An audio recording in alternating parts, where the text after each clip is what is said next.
everyone, my name is Josh and this is Whimsical and Interesting Musings, and today I've got a completely different video for you than my Scream series. I will be talking about Scream 4 and 5, but I've just had a lot of other things going on that I've just been wanting to focus more on, other videos as well. I don't want to just keep posting Scream videos, so I'm going to take a little bit of a break from Scream and I'm going to give you a different video.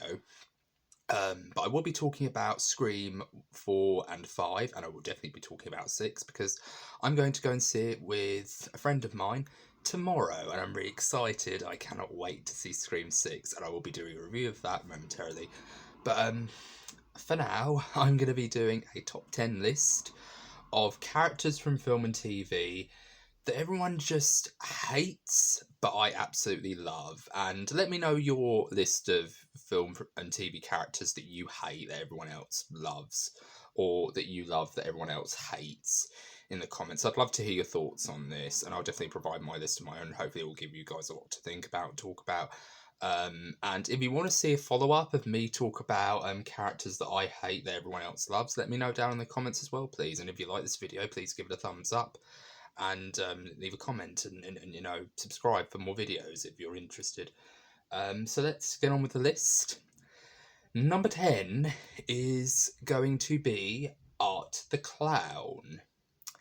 And the reason why I love this character so much is because of David Howard Thornton. David Howard Thornton is probably one of those actors who I feel like he must have been having a blast when he created this character. Like, there's so many things that he does with his performance. Like, say, for example, I want to give a lot of credit to Damien Leone, who is the writer and director of the Terrifier films, because he really does a very good job. The idea behind Art the Clown, the fact that he's a mime and he has kind of like this black and white motif, and he, has very dark lip makeup and very dark, eyeshadow and things like that, and he has very, dark, rotting teeth when he smiles. It really adds so much intimidation to the character, and when you see him right away, it's not as if he walks into a place and he sits down somewhere. He will often just appear, like in the original short films that probably preceded, the Terrifier films that Damien Leone did. He would always just appear, and he would always appear either with a horn that goes or he would, just have this very kind of sad or very sour look on his face and go, and things like that. And he would always, look very sad and very, miserable or very, sad-faced. And I love that about Art the Clown, is that he can look very, very harmless at first, but then he very quickly, starts to show that he's quite intimidating.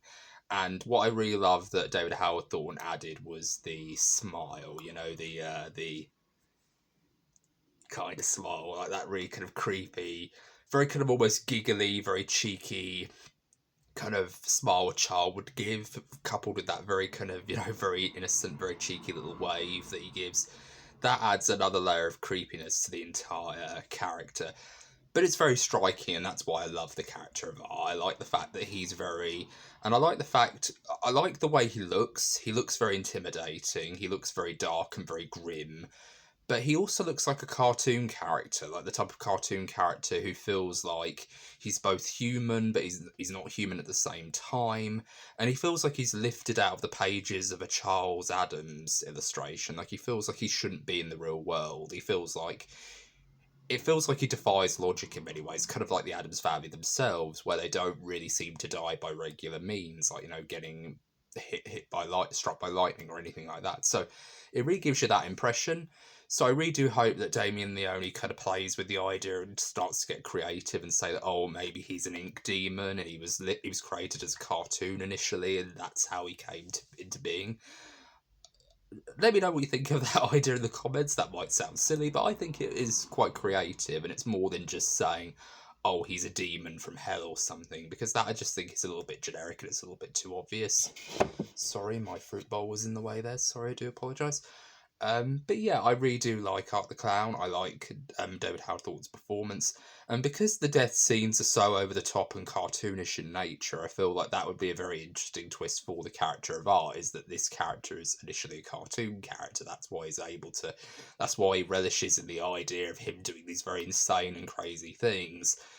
but having it actually take consequences or actually have consequences to them is such a fascinating idea to me. So yeah, that's why I like the character. He's very interesting. David Hawthorne plays him so well.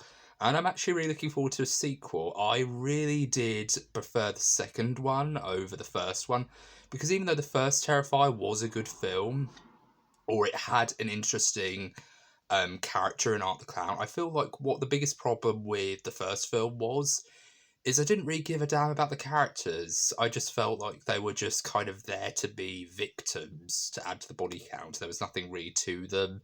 There was nothing really interesting about them. They just kind of were there to be gutted, stabbed, and all these other horrific things as well, or to be torn apart in two, or anything like that. And I just feel like there was no dimension to them. Whereas in Art the Clown, there was actually in Terrifier 2, excuse me, there was a little bit more of an effort to kind of make them characters, or actually flesh out characters and give them something that we should care about in them.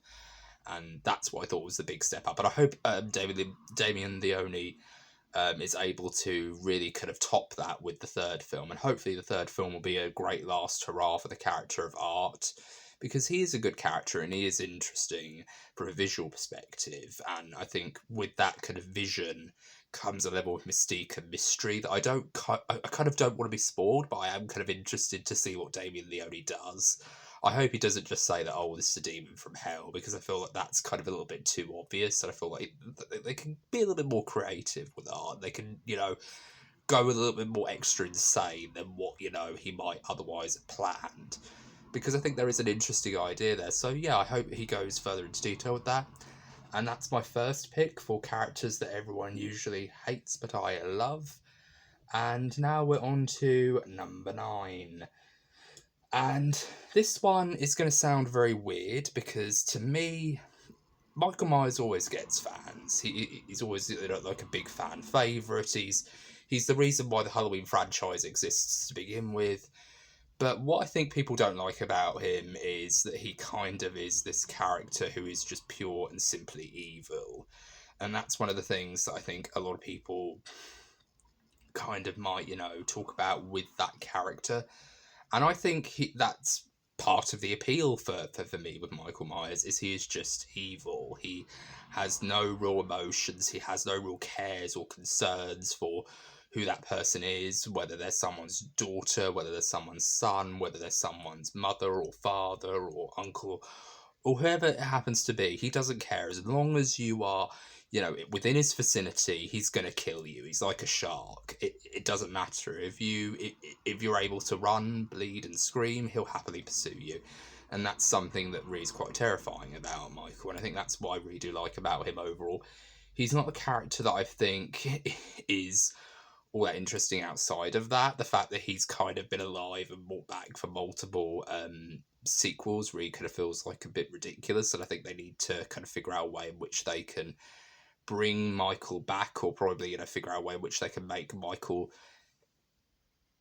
bow out very gracefully. And I feel like they've done it many times for me, but they've never ever it never felt finalized. And the only time when they've actually done it is in Halloween H2O, and I hope to do a review for those 3 films, Halloween 1, Halloween 2, and Halloween H2O, because that's my perfect trilogy for the Halloween films, in my opinion. And then, of course, Halloween Season of the Witch I will be doing a review of, because I love Halloween Season of the Witch. I think it's a fantastic film, and it deserves more attention in the Halloween franchise, and I hope, more people see it and more people like it. Let me know what you think of that film in the comments below, please, because I'd really like to know your thoughts on it. But yeah, that's my opinion of the shape, and I hope you enjoyed that entry. It's number 9 on my list. And moving swiftly on, we have number 8 in my top 10 list for characters from film and TV that everyone hates but I love. And my number 8 is going to be Julian Slowik from The Menu.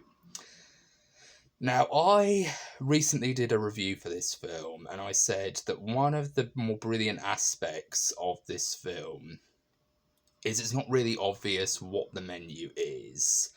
And a lot of people who go into this film might think, oh, it's going to be cannibalism or something like that. And by the way, spoilers for the menu, so very quickly click off this video if you don't want to be spoiled. But the actual twist for the menu is that Julian Slawick has basically got these groups of people together, and some of them come from all sorts of different backgrounds. Some people are, critics working for local newspapers and things like that. Other people are social media influencers, and various other outlets. Some people are just basically big foodies who are very pretentious.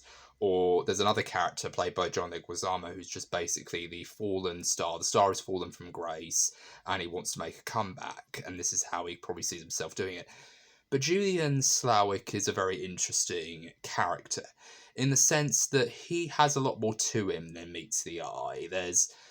First of all, he's played by Ralph Fiennes, who's played his fair share of villains beautifully.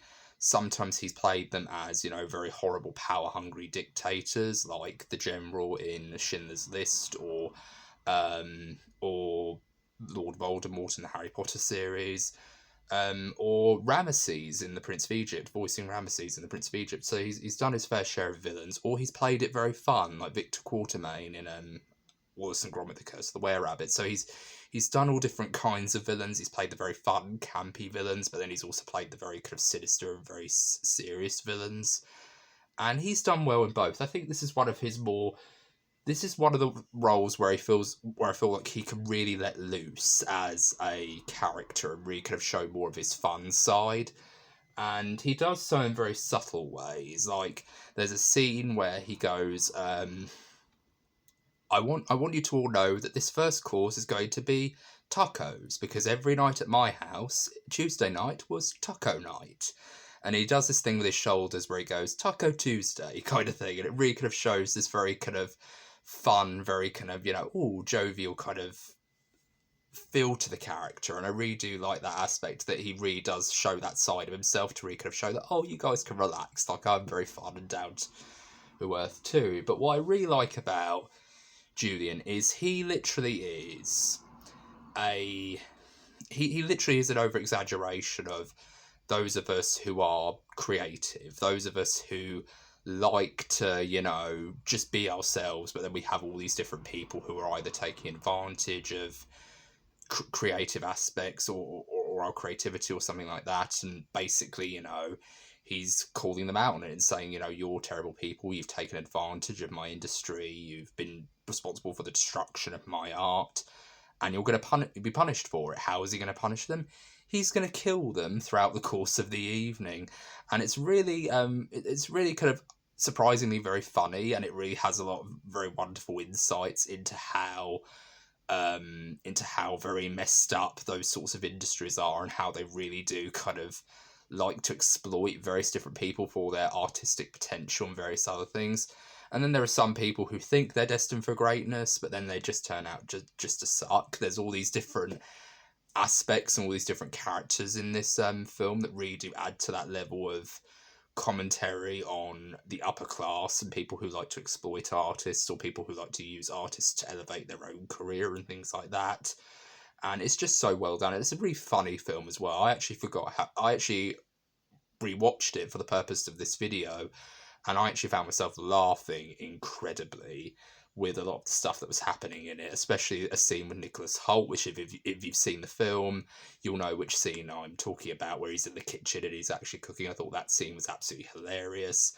And the people behind this, or at least the director behind this, was responsible for Succession, and that kind of talks about class and about, the upper class, and how the upper class tend to take advantage of those who are quite, brilliant and creative and all the rest of it. But Julian Slawick is actually the most human of these characters. He actually feels like he actually is a person, and it's very beautifully done. And I really do feel like Ralph Fiennes does an absolutely excellent job with this film, and he does a very good, excellent job with this performance. And it's just a really wonderful performance. If you haven't seen The Menu, I'd highly recommend checking it out. It's a fantastic piece of work. And that's Julian Slawick from The Menu, and that's number 8. And coming on to number 9, number 7, Heads up, first of all, I'm about to spoil Stranger Things season 4. So if you haven't seen Stranger Things season 4, I'd highly recommend clicking off this video right now and going to watch it. It's fabulous. I'm going to talk about Vecna. And Vecna is probably one of my favourite villains in modern film and television history. Like he literally is up there for me with along with the Frankenstein's monster and Dracula, not Dracula, the Frankenstein's monster, excuse me, and Darth Vader from Star Wars, and of course, Bub from Day of the Dead. I absolutely love Vecna, from the way he looks to the way he speaks. I like the fact that they do a little bit of a homage to the Dream Master in his overall design. Like, he has this big, kind of almost egg-shaped head, but then he also has kind of like these very fleshy, very decaying-looking fingernails and things like that. They really make him look very kind of... He almost looks like a tumour, like a physical, medical tumour. It really looks very disgusting and very horrible, but then at the same time, I just love what they do with him, and I love the fact that when he goes to sleep, he has these tendrils that come out of his back that basically suspend him above the ground, and it looks like a spider's web. And he has his little Wednesday Addams pose where he likes to sleep like this and things like that. And I absolutely love Vecna. He's an absolute bastard though, because he actually kills a lot of teenagers in this film. He goes Freddy Krueger on their asses. Yeah, he does not hold back. He literally will give you the kiss of death, and he will do so in a very satisfying way. And it's very grim, it's very dark, it's very sinister, it's very disturbing. And I thought, thank you, Duffer Brothers, for creating a villain that I'm pretty much terrified of. Because honestly, I love Vecna, but he's bloody terrifying. You wouldn't want to be locked in a dark room with him anytime soon. Like, he's one of those characters that if you saw him, you would immediately either wet yourself or run away screaming. Like, he is literally that terrifying. But I really do love Vecna because he is an incredibly complicated villain. He isn't just simply like, oh, I want to take over the world, or no one understands me kind of things. He really is a character who feels like he's been inspired by characters like Carrie White and Arnie Cunningham from Stephen King's Christine and all the rest of it. He feels like he's a very Stephen King protagonist, in the sense that a lot of his characteristics are often born out of either physical or emotional abuse, or they're basically spawned from the idea of him either being horrifically bullied, or the fact that, his family just never really paid attention to him or never really gave him the chance to shine, because he grew up in the 1950s. He had the human name of Henry Krell, and Henry Krell, and he lived with a family of, up and coming, 1950s, very atypical, 1950s family. They moved into this new house, and he basically did weird things. Like, he loved spiders, he loved insects, he loved, just basically doing all sorts of weird things. But they moved away from their old home all the way to Hawkins, to this big manor house, to get away from a problem that Vecna, aka Henry, did. And the mystery behind that really isn't made clear until much later on in the series. But I think what could have really been better is that they kept that mystery even further towards the very end. But I think what really is fascinating about Vecna is you do understand him, and you do understand why he is the person that he is, and why he becomes the person that he becomes. Because even though the 1950s is often, especially in America, the 1950s is always viewed with these very rose-tinted glasses. Like, we have Grease, we have Hairspray, which is talking about the 1960s. We have all these wonderful, shows. Pleasantville, which is a film starring Tobey Maguire. We have all sorts of films kind of relishing in the nostalgia of the 1950s and the 1960s. Those very big Hairspray, kind of decades where everyone, was dressed to the nines, looking fabulous, and then it was very glossy, very almost Technicolor in the way it was presented to us in these films and TV shows. But in reality, the 1950s and 1960s was a very messed up place. So you had racism, you had bigotry, you had, all sorts of things going on, all sorts of horrible things going on underneath the surface. And basically Vecna was basically judged before he even got the chance to do anything. Like, someone told him that, you're a bad seed. There's something about you that's just really awful. And when people start to call you that and you get to hear it long enough, you start to develop what's called a self-fulfilling prophecy, where if you're a child and you're being told that you're bad, they'll say that, oh, I'll just be bad then, just so I can, get this attention, because any attention is better than no attention at all, am I right, kind of thing. And that's what happened to Vecna, essentially. He became that person. He became the person that everyone said he was going to become, because they just drilled it into his head long enough. And because he was the product of a bad time, maybe if he grew up in a different decade, things would be different. He basically comes down to the classic argument of nature versus nurture. Was he born or was he made? And I think that's one of the things that really makes him fascinating. But I just love Vecna. I hope he comes back for season 5, because I really do love him, and I think I want him to be in more of this show. He was such a good breath of fresh air from all the other villains, like the Mind Flayer and the Demigorgon.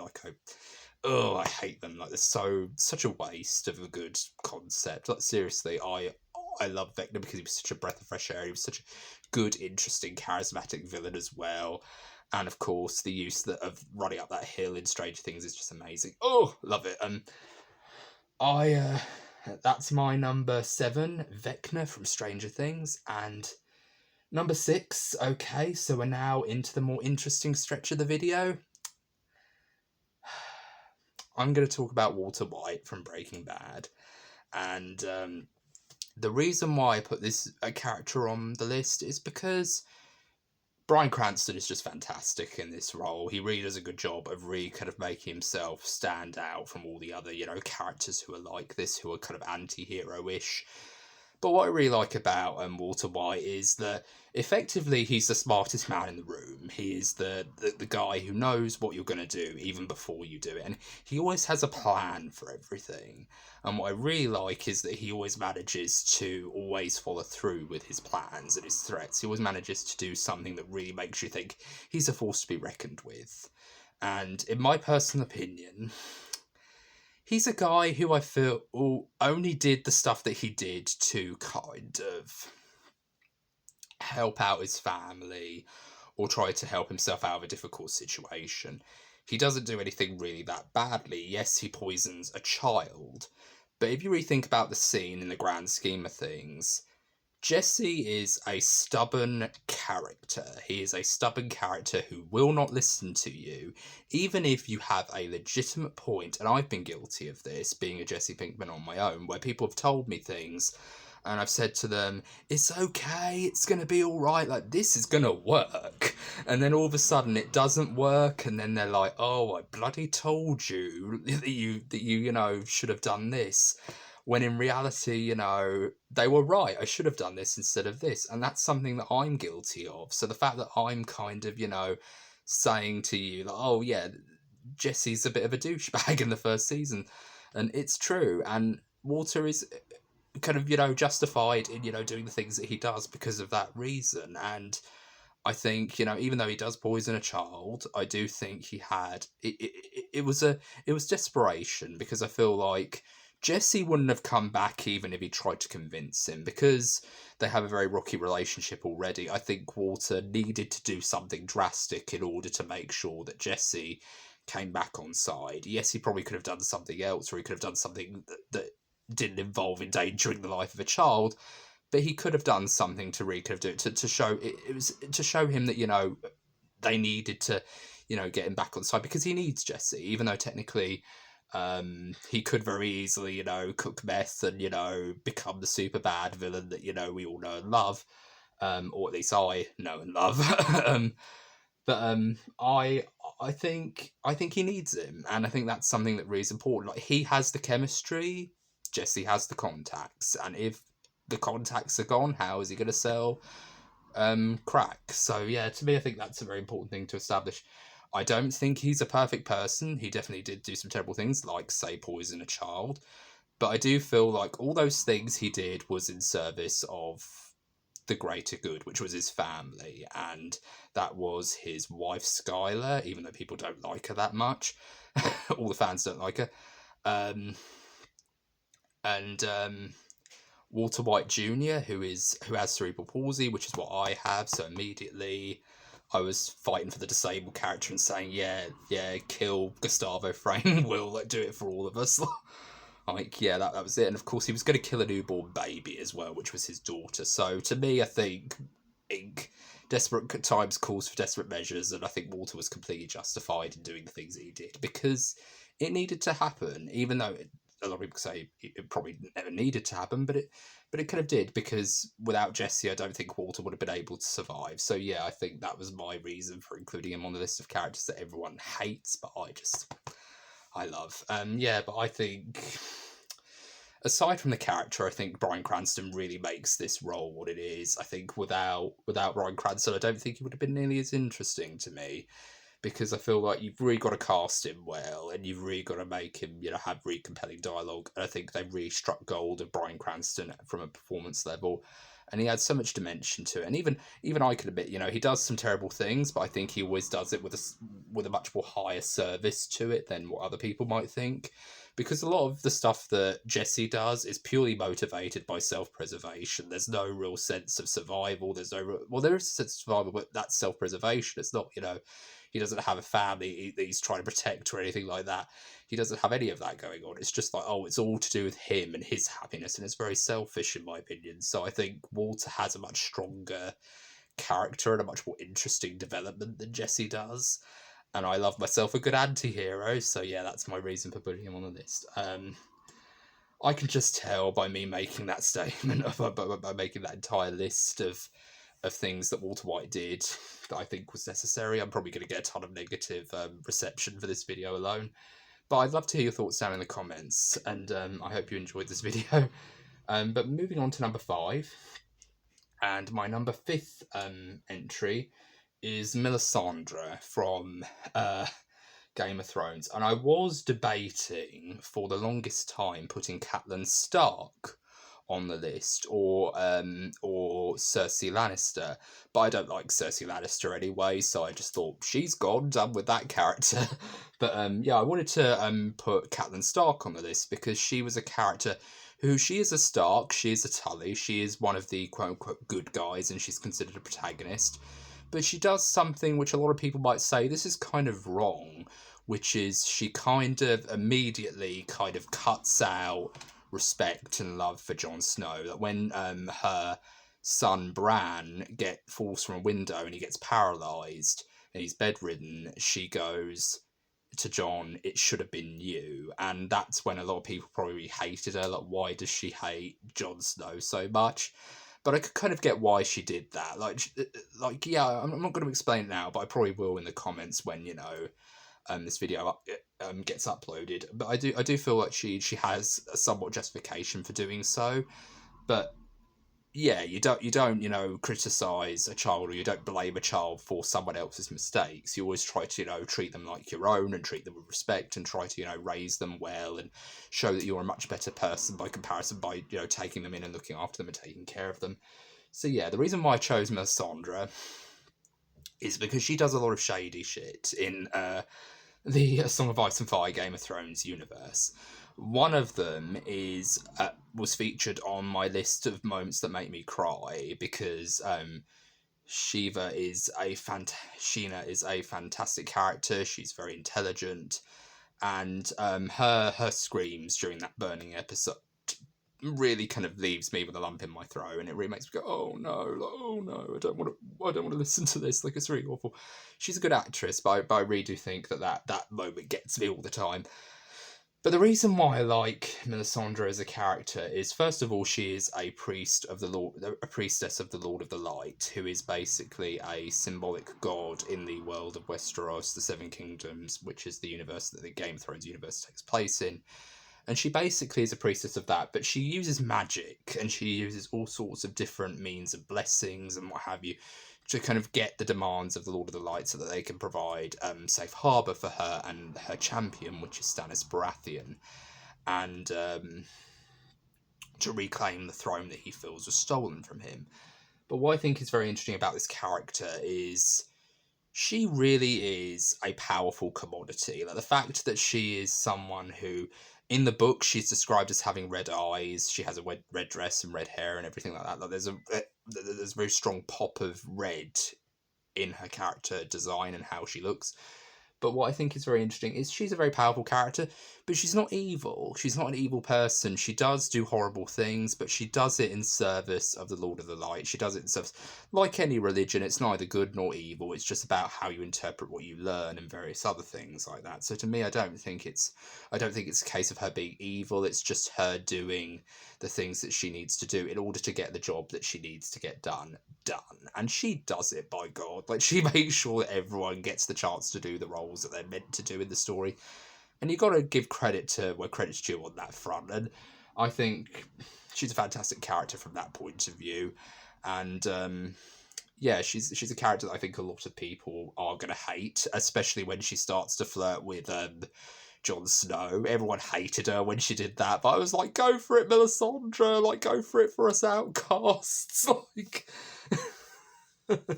because I have a huge crush on Kit Harington, so I was like, yeah, go for it, love. Like, wave the flag for all us outcasts. Yeah, all the weirdos of the world, like wave the flag for us. So that's my number 5. Again, I could just imagine the comments saying, "How can you like Melisandre? Like, she's awful." But I do. I can't help it. I do. The next character who I'm going to include on this list, number 4, is Julia Cotton from Hellraiser 1 and Hellbound Hellraiser 2. The reason why I like this character is because, first of all, she basically presents herself as kind of the bored housewife. She's a British woman who's married an American man, and she comes to England on her home turf, and she's married this guy, and they decide to move into the house that her husband, Larry, his brother, Frank Cotton, lived in and died in, as we find out. And throughout the course of the story, we find out that Julia and Frank had an affair before their wedding day, and one night when she goes upstairs to her bed, she hears a sound in the attic, so she goes upstairs to investigate, and then she finds that her ex-lover, Frank Cotton, ex-brother-in-law and lover, Frank Cotton, is still alive, but he's not necessarily what he used to be, and he has to basically get flesh from different people, different men, in order to thrive and survive and to rejuvenate himself, essentially. So Julia has to basically give him lives in order to make sure that he gets back to his former self. And she's all doing this in the form of a good lay, and that's what she is doing this all for. And I kind of find that really, funny in a very bizarre way, that the fact that she's basically just doing this to sleep with her brother-in-law because he was that good in bed, that I kind of find really hilarious. Yes, it's sinister, and yes, it's evil, but part of me finds that really funny and really weird. So I actually kind of was really kind of amused by that. But I like the fact that she kind of is our twisted protagonist throughout the course of the first film, the first half of the first film anyway. But then, Kirsty gets involved, played by Ashley Lawrence. And I just think she's a fantastic character, Julia. She's very interesting. The fact that she very slowly starts to descend into madness, like she's holding a glass of whiskey, and you can see her very shocked expression, like she practically is shaking the glass, that she's shaking with dread and guilt over what she's doing. And she's a fantastic character. I absolutely love, Julia Com from the first Hellraiser film.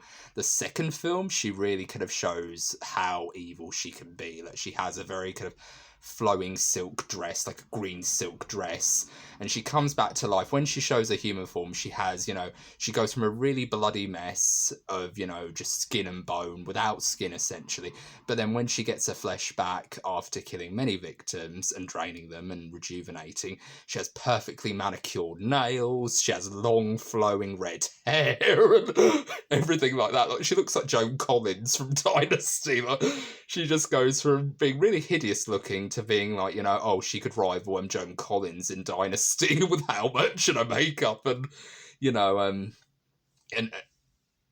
and all the fabulous fashion stuff, like the nails and the jewelry and everything like that. So they really do go. It is really funny and amusing to me, but I love how badass she is as well. Like there's that wonderful scene, which is a callback to the first film where she meets Frank again, and then she basically goes to kiss him, but then she punches her hand through his chest and she pulls his heart out and shows it to him, and she just goes, "Nothing personal, babe."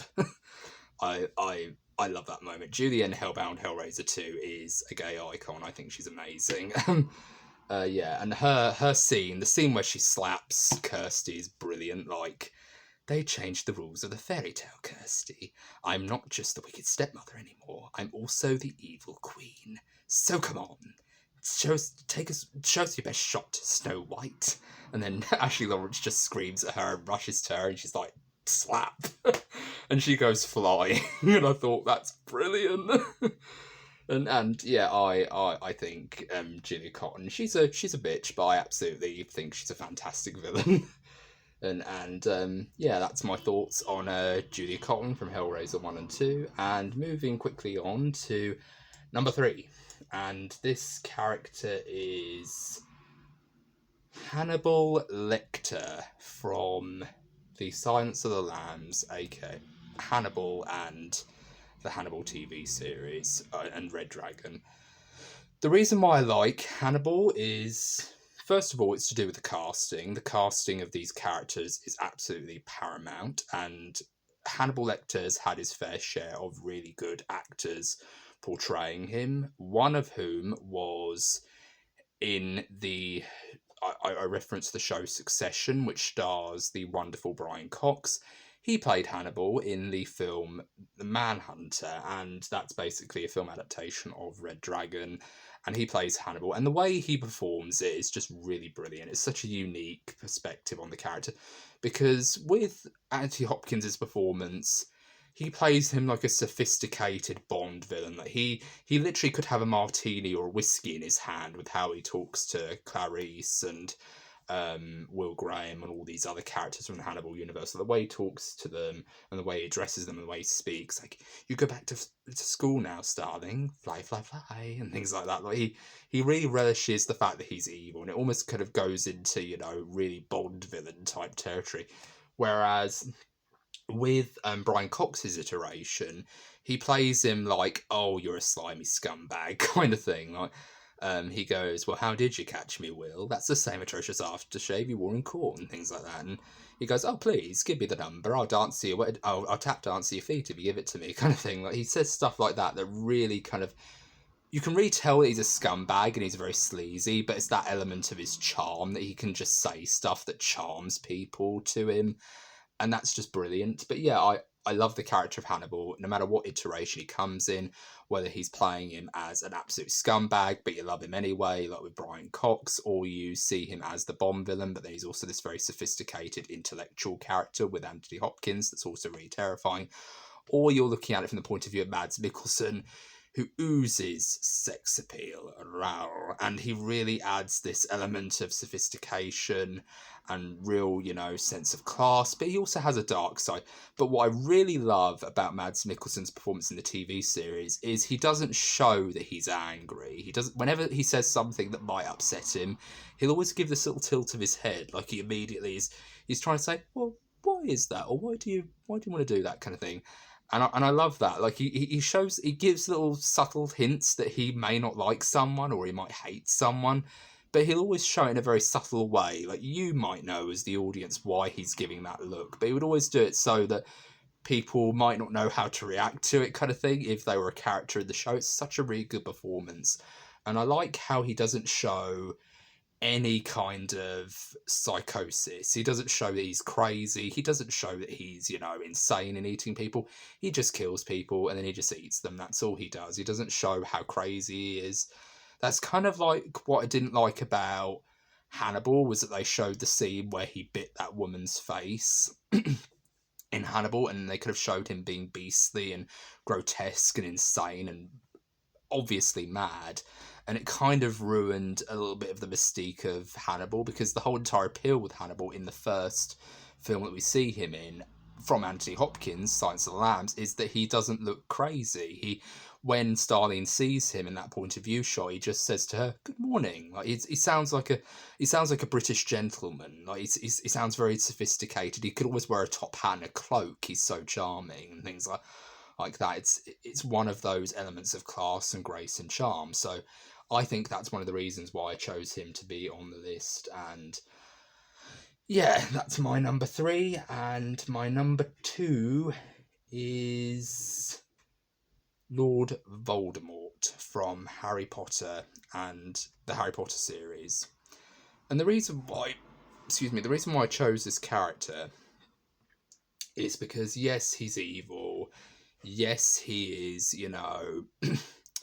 a horrible person who basically has been shorthanded to Wizard Hitler in the Harry Potter universe. But what's very interesting about Lord Voldemort is he's a guy who literally is a fascinating parallel to Harry, in the sense that he like Harry, grew up not knowing who his parents were. His parents died before he was even born, and he was sent to an orphanage, and he lived a very horrible life.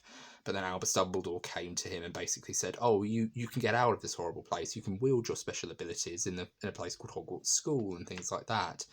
So he really does get this option, this hope to, wield his powers for good, but he ends up doing terrible things. Like, he tricks some boys to go into the cave with him, where he puts a curse on them and things like that. So he does all sorts of horrible things throughout the course of the story.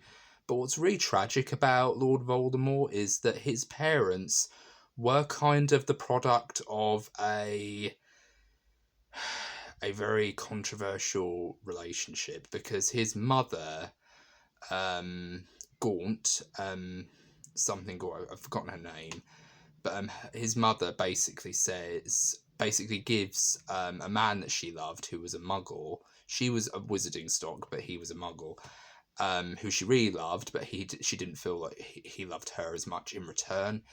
And she basically gave him a love potion, and this immediately made him fall in love with her unapologetically. So she basically conceived Lord Voldemort, aka Tom Riddle, in a very unconsensual way, where it's not fully consented to. He's basically under a spell, he's under the influence of a potion. And that, to me, really makes it extra sad, is that's the reason why he doesn't know what real love is. It's because he was basically the product of an artificial love. And that, to me, makes it extra sad. And it really kind of makes me look at Lord Voldemort a little bit differently in certain lights. Yes, he's still evil, and yes, he's still horrible, but there's sort of films that that's what I like about, Lord Voldemort, is he's a villain that you love to hate, because there's so many things in him that make him just pure evil, but at the same time there's things in there that make you almost kind of feel sorry for him in many ways. Not too much, but you do kind of, and this is all from the books. So I think The Half-Blood Prince is a perfect example of what J.K. Rowling was able to do with that character, and what she was able to say with him, and what his sort of upbringing and his entire life before going to Hogwarts basically ran parallel to Harry's. And later, as we find out, it's very similar to Snape. And there's this very interesting fan theory that, all the characters who were orphans in the course of the story run parallel to a story in the universe of Harry Potter called The Three Brothers, as one of whom wanted to pursue power, which was Lord Voldemort. One of them wanted to pursue, the answer to eternal life and to live forever, which is Voldemort. And the one who greeted death like a true friend was Harry Potter, and death himself was in fact Dumbledore. So that's a very interesting fan theory on the Harry Potter fan page that I just found really interesting. But yeah, I like Voldemort as a character in that respect. Yeah, he's still evil, and he's still the guy who we always call he who must not be named, but I think he's amazing. So yeah, that's number 2 with Lord Voldemort. And number 1, I was originally going to put a character on the list from a popular TV show on Amazon Prime to do with superheroes, but because I hadn't actually seen a lot of the show, I really wanted to kind of stave off putting this character on the list. And if you've seen that certain show with the initials TB, you will know who that person is. He has blonde hair. But yeah, I was going to put him on the list, but because I hadn't seen many episodes of The Boys, I thought I'd just leave him off, because I don't know enough about his character in order to get a full portrait of him yet, or whether or not I should like him or not. But yeah, I do think he was going to be on the list, but since I had to remove him, I'm going to replace him with another character, and that is Mildred Ratchet from the TV show Ratchet, the Ryan Murphy TV show, and One Flew Over the Cuckoo's Nest by Ken Casey. And the reason why I'm choosing Mildred Ratchet is because she's a character who is literally a villain in every respect of the word. She is awful. She's the sort of person that if you were in the medical industry, you don't want to end up like her. Like, she literally has a very kind of almost a dismissive quality towards the mentally ill in One Flew Over the Cuckoo's Nest. She's very, manipulative. She's very kind of she has this way of talking where she'll kill you with kindness kind of thing. Like, she'll immediately, throw insults at you, but within the form of a smile kind of thing. Like, she'll really kind of, make you feel this much. Make you feel about this big in regards to how she is as a character. But what I really like about her is there's more to her than meets the eye. And I think what really is fascinating, and that's why I wanted to choose this list, is yes, these characters are villainous and they're awful, but there's pieces to them, there's bits and pieces to them that really make you, not relate to them, but you really do feel sorry for them. And it doesn't condone what they do, but it does make them more interesting, and it makes them feel more compelling from a storytelling perspective.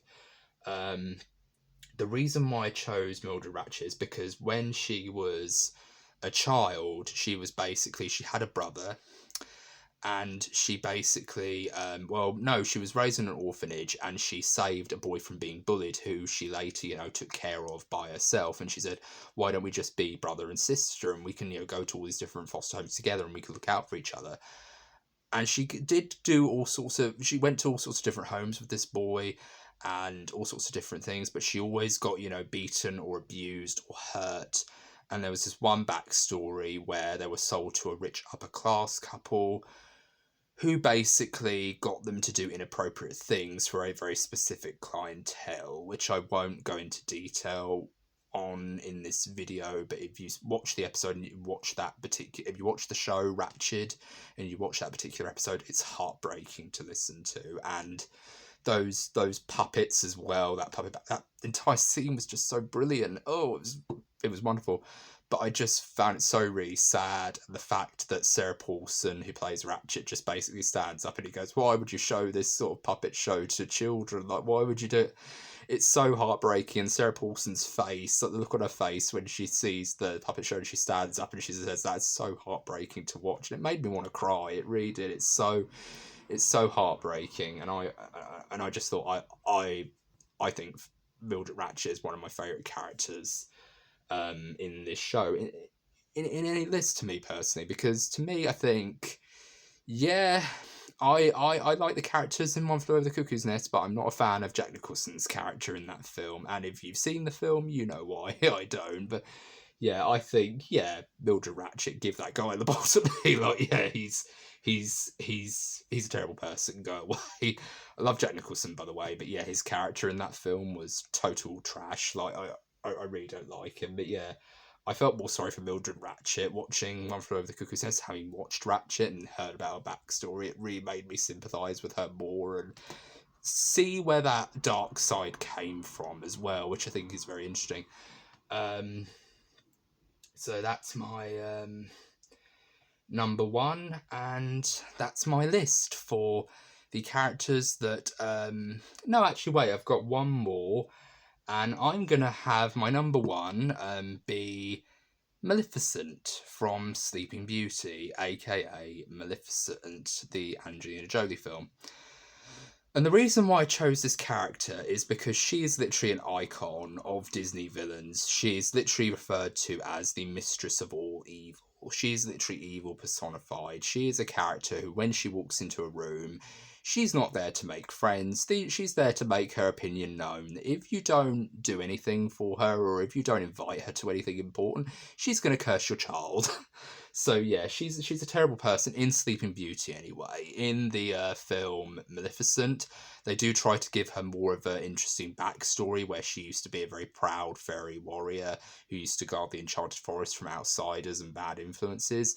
But then she fell in love with a man who she thought was her friend, but then in order to become king, he cut off her wings, and it basically left her in disgrace. So she basically decides to get her own back on this particular lover of hers, who turns out to be King Stefan of the original Sleeping Beauty story. So she decides to get back to him by inviting herself to Aurora's christening and cursing the baby, so that when she's 16 years old, she'll prick her finger on a spindling wheel and die and fall into a sleep by death. Excuse me.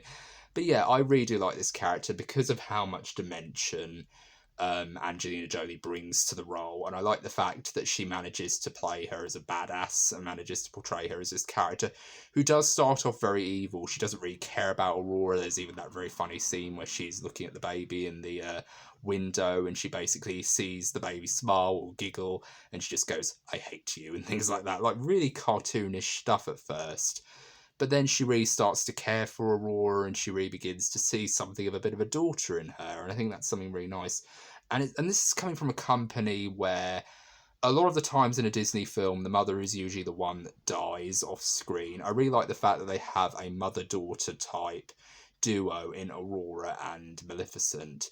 The only thing I will say that's kind of a bit of a step down for this film is that I wish they did more, more to change her name when she was a good character, because Maleficent is meant to be the opposite of Magnificent, whereas Magnificent is supposed to be very grand and very lovely and very spectacular. Maleficent is everything bad, everything sinister, everything sickly. So to me, I feel like they should have changed her name when she was a good character, so that it felt more like they could have called her Magda the Magnificent, or Melinda, or Meleda, or Melinda, or something like that, the Magnificent, to like be alliterative, and then just say, "Oh, you're not Magda the Magnificent anymore. Your name's now Maleficent," and things like that, to really kind of hit the nail on the head that this is a bad name. This means negativity.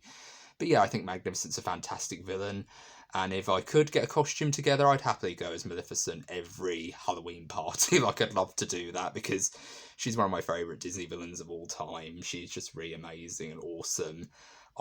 I think when she goes into her dragon form in the cartoon series, it's fantastic. I think everything that she does in the Disney film is brilliant as well. Like, I love that scene where she's basically telling the story of the princess that's fallen into sleep like death. And she goes, "Oh, the prince will have to go on his noble steed and wait till he's old and grey, and, she'll wait in a tower for love's first kiss and prove that love conquers all," and things like that. Like, she's really digging the nail into Philip, and I really love that scene. That's literally her going, "Yeah, I know you're probably going to be here forever until you're old and grey, and I don't care." Like, I love that about Maleficent. I love that about the cartoon version of Maleficent. So yeah, I felt like that was lacking in the Angelina Jolie version, but I absolutely really, really love this character. I think she's amazing. So yeah, that's my number one for the character that everyone else hates but I love. I hope you enjoyed this list. Let me know what your list would be if you were to compile your own list of film and TV characters that everyone else hates but you love. What would that be? What would that look like? Let me know your thoughts in the comments about my list as well. And let me know also, do you want to see a follow-up to this list? Do you want me to do a video, let's say, or a list of, characters that everyone else loves but I hate? Like, would you like to see that? And I hope you're all having a very good day. Take care. Bye for now. This has been Joshua from Whimsical and Interesting Musings. Hope you're all having a very good day. Take care. Bye for now.